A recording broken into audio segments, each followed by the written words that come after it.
Hello, sorry I didn't have time to record the video on the patches live, but now I have time. So what did they change? Well, basically they messed around with a lot of systems and I think people will be a little bit upset, but more people will be happy about the changes. Now, what did they change? Well, first of all, they changed again the knowledge system because as you can see, you have a few new items. This is basically useless. The needle is basically useless. And the campfires and other stuff will have different tiers to them. For example, the workshop will have different tiers. Sure, let's learn it right now. And as you can see, that cost us 1 knowledge points. We'll have to spend all of the knowledge points. I'm not sure I unlocked the next level. Let me see. So that was the level 2. What about the next level?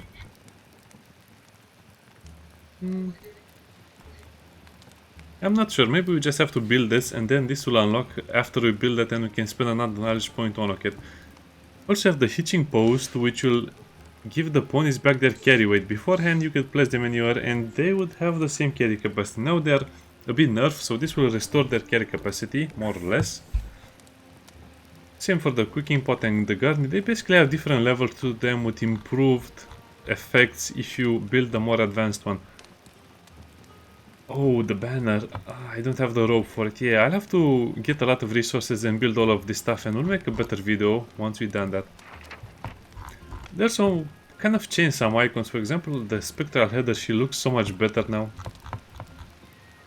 This is more or less the same. Cooking, I think it's more or less the same. Apothecary, more or less the same. I'm not sure about this one. It seems like I have less tablets and some of them are coming soon, so there are some that I could get and I didn't get. I'm not sure.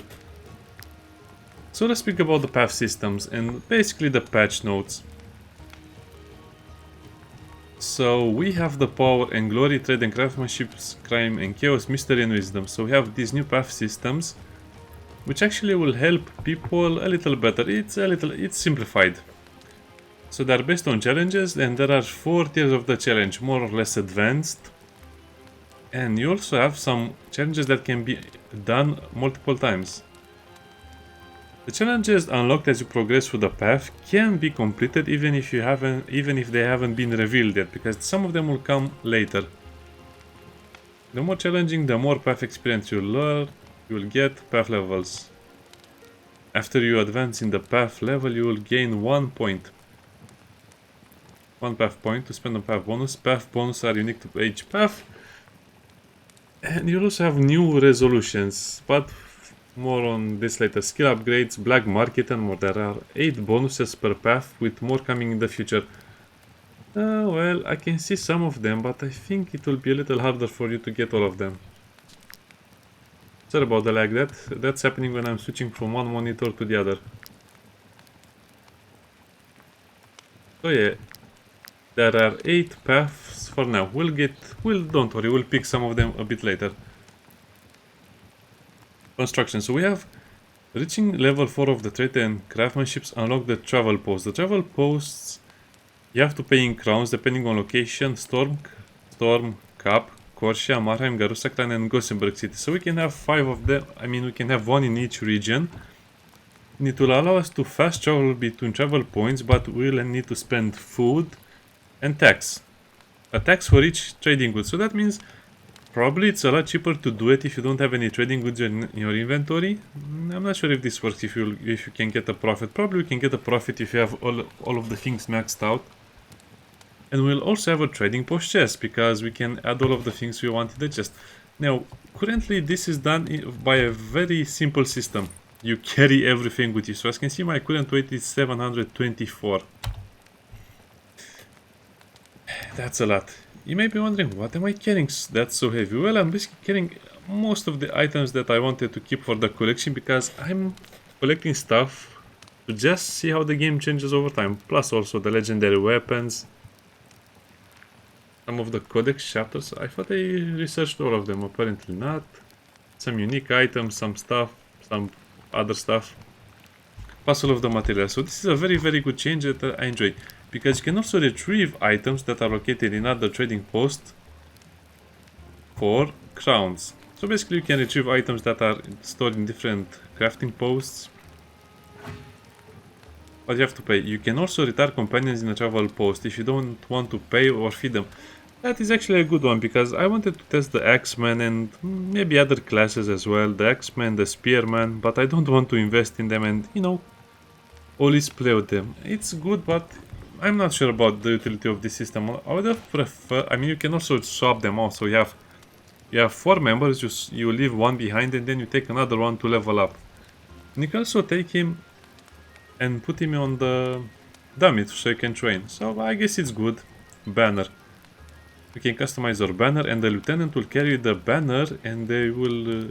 They'll carry it on the world map. Nice. Resolution. Basically, it's like Battle Brothers. In Battle Brothers, you had resolutions. We have 4 starting resolutions, and more will be unlocked. So resolutions are very strong buffs, basically. Last until the next rest, and they'll make an incredible difference. Okay. Also, we have the upgradable cam gear, which means we'll upgrade the way they look, but also their utility. They'll be much better suited for our needs and offer different bonuses. For example, the workshop at level 2 can unlock common and uncommon item dismantling, which will give one random material, one raw material, and one random ingredient. And the level 3 workshop, which is the next level, will unlock rare and legendary item dismantling, which will give us 2 raw materials and 1 random ingredient. I'm not sure what I mean by ingredients. I guess we'll just have to see. The cooking pot. Okay, I'll just mention what happens at level 3. At level 3, the assigned companion will eat minus 6 food, so 6 less food. And less P will have a 30% chance to be delicious, which will offer better stats. Oh, that's already overpowered, because if you have a cooking pot level 3 and you get a delicious recipe, that means you can basically eat 2 or 3 foods, especially the wolf ribs and some other stuff, like the dexterity and the strength bonus ones, and be almost invincible. Yeah, this is a buff that the game didn't need. I hope the enemies will also have some buffs here and there. The campfire. At level 3, the first companion assigned to the campfire will grant 3 happiness, and then the next one will grant +1. And then you have some other things here and there.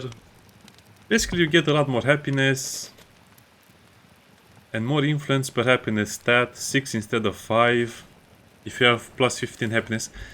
This will be very easy to max out, even if you don't have a lot of companions. I'm not sure if the ponies still count, but I will see. I will have to test that out as well. The tent at level 3 will give us +1 valor, and if we have 2 companions, I mean, the first companion at level 3 will grant us 2 valor points, and the next one will grant 1. And the tent will also give you max +3 max valor points. Basically, you can have valor points. You can have your maximum valor points increased by 4 points at level 3.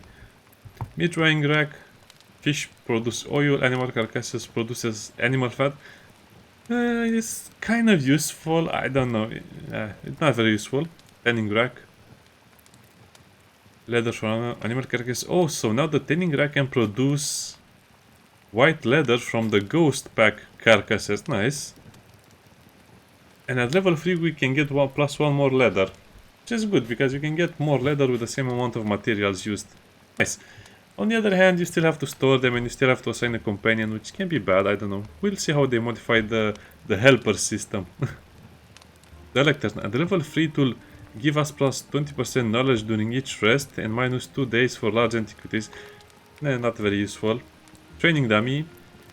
Because as long as you needed a certain amount of time to get them, you'll get them eventually. So it doesn't really matter if you upgrade them or not. Training dummy. You can assign 2 companions, 7% in combat. The cost to buy a second aptitude point through the career plan is divided by 2. Basically, you need less influence to buy aptitude points when you upgrade someone. Impaling stakes. Okay, Vlad Sepesh will be happy about this. So you can assign a companion to double the influence and you can get 4 influence per day. So that means you can get 80 influence per day, which is huge in my opinion. Because if you have someone assigned to the post and you also have a dead body, a dead human body, I don't know, it seems like you're getting much more influence, and I already had too much influence as it is. You'll get more happiness, more influence, more valor points in total. Stocks at level 3, it's 4 capacity. This is kind of a nerf because in the beginning you could use them for 4 slots anyway, so now I guess you have to upgrade them to use 4 slots. The strategy table at level 3, you can unlock level 3 strategies. This is new. I have to play a lot with this one because I'm really curious about the new strategies and what will be a level 3 strategy, because the ones we had are already pretty good. The pony hitching post, you can assign max for ponies. Ponies will gain the 10 carry capacity. Again, this is a flat bonus, and the battle ponies will gain 20% more experience. Not useful. The stretcher, an assigned companion will be healed an injury during the rest, and you can assign 2 companions. It's not very clear on this one, so can you have 2 wounded companions be healed every turn, or is it just 1? And a healthy companion assigned to the stretcher will get a drugged up status. Okay, I guess that will be a buff, so even...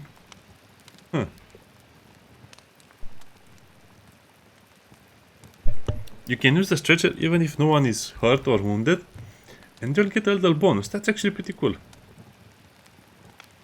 The drugged up status means they will ignore their first injury until the next rest, which is a bit weird. I think that means you'll only get wounded after you rest. If you get a wound, I don't know. It's a weird buff. I don't like it. Balancing, and that's about it. So that's the basic patch notes and kind of like all of the changes that are currently in the game. So yeah, we spoke about the knowledge system and the changes it has, some of the newer things. I don't want to waste my knowledge points because we have to waste again our knowledge points on upgrading the stuff. Well, I'll have to make the... First of all, we'll make the workshop. The strategy table, let me just put the points now so I don't forget later. And that's about it. Oh yeah, I played so much, 15 months. Oh, so you have to do the challenges all over again. I guess I have all of the points I needed. I'm not sure what this means. I guess I have 4 points into all of them. Plus some of the other stuff are here now. So some of the stuff that was previously in the knowledge bar. You can also use corpses on the tending rack, so if you... yeah, it's kind of a buff to everything. So now it's actually more advantageous to have a bigger party. Again, I'll not have a bigger party, but it's more advantageous. Oh no, so I have to do all of this all over again. These are the repeatable ones. I guess it's okay, they're not so bad. We'll do them again, so let me see. Left hand specialists. What? Forging left hand weapons require minus... okay, so brave of the 1 valor point. I'm not sure if they nerfed the amount of materials you needed to repair an armor. I feel like they nerfed it, but I cannot put my finger on it because I have no idea how it was before. So I have the 4 ones over here. And also have the improved restoration. I think it's more or less the same. So, requires minus 1 part of each. Well, that's actually a pretty good thing because, I mean, it's used for throwing items. If you craft the throwing items beforehand, they cost, let's say, 10 materials. Now they might cost you in total 8 materials or 7, depending on how many you needed before. I guess it can be better so people will actually start using throwing materials, but it seems like it's a waste of a point. Art of the Forge, that's actually one of the challenges I had done before. So that's kind of a nerf because I don't have access to it anymore. Yeah, so I guess you have to learn these things all over again. I guess we'll have to do the Art of the Forge. And that as well. Strict rationings, the true bullet. So again, this is still very, very bad. Yeah, these bonuses were not too cool, so I have to play so much more again. Let's see the trade and crafting. Long distance running is over here. Cooperative, well, I don't want that again. Carry, no. Trade horses. That's actually pretty good. So they nerfed our total carry capacity by a lot apparently. Suppliers. But that's just the prices we had. Oh yeah, so I think this system is a little better, but at the same time, it's not much different from what it was. So, you really want to negotiate your stuff.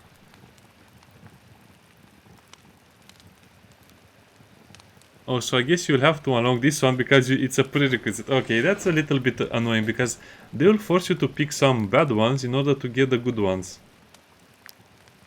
Yeah, that's a little dirty, in a sense. I mean, in a way it's better, but... yeah, they just made everything a little harder to do. Wait, what? This was not in the game beforehand. Oh, look at that. This is pretty interesting. The artwork is amazing. They did a good job. Yes, you want that. Vigilant, because you have a chance to trigger a surprise or an ambush. If I remember correctly, a surprise basically is a guaranteed critical. No, a surprise means 10% more damage, and an ambush might be a guaranteed critical. I'm not sure, so let's take that. Backstabbing, of course, it will be. Non-lethal, why? You don't really want to capture enemies anyway. More influence against the merchants and experience, nah. Ruffians. More speed in the forest if you are wanted. That's actually pretty good. Yeah, that's also a little nerf. It's kind of nerfing you. As you can see, you also have the run and the other stuff divided around these bonuses. So they're no longer in the... yeah, that's a bit annoying because you could get these for knowledge points, but now knowledge points were very easy to get in the beginning, but now you have to complete the challenges, and some of them are actually pretty hard to do. For example, poacher, catch 10 animals. Ghost hunter, yeah, man, you have to restart the game in order to do most of these now. Just a scratch, animal instinct, poachers, I don't want. Cost of items in the tracker, oh, this one is actually pretty good in the beginning, but now it's useless.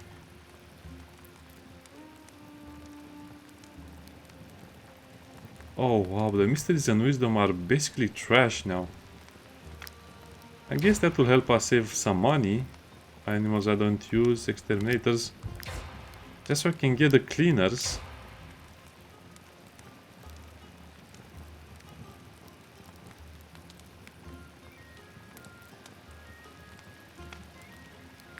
I guess this will be more or less useful because you will not be chased so often. Yeah, I guess that's not so bad.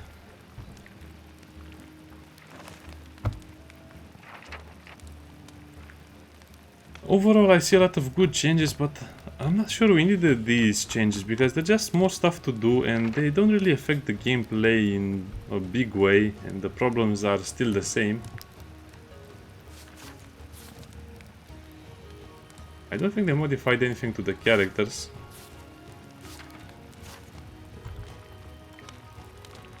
My camp is roughly the same. Oh wow. I have to rearrange my ponies again, but that means... yeah, you don't really want to put your ponies in the pony stuff, in the pony thing, because that means the prisoners will have a very good chance of escaping.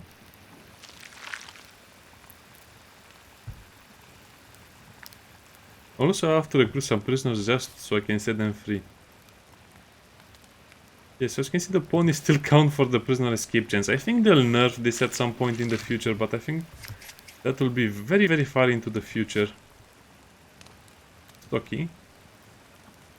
And yeah, if you can get someone with a lot of carry capacity and also the trade stock and also give them the pony figurine. Oh, that's weird, that shouldn't be there. You can basically increase your carry capacity just by getting a lot of helpers. You don't even need to buy the ponies if you think about it like that. They do have a huge amount of carry capacity, but that's 50% of what this guy costs, and this guy is free to recruit. You just need to feed them.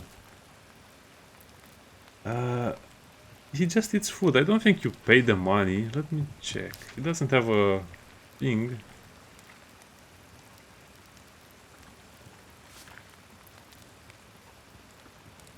Yeah, I don't think they have wages.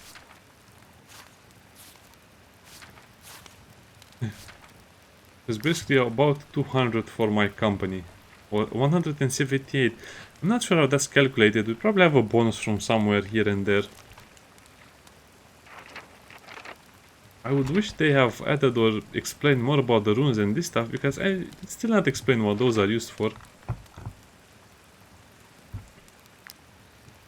Okay, let me check the workshop. What do I need to build another workshop, or how is it going to work? Oh, I see, I see.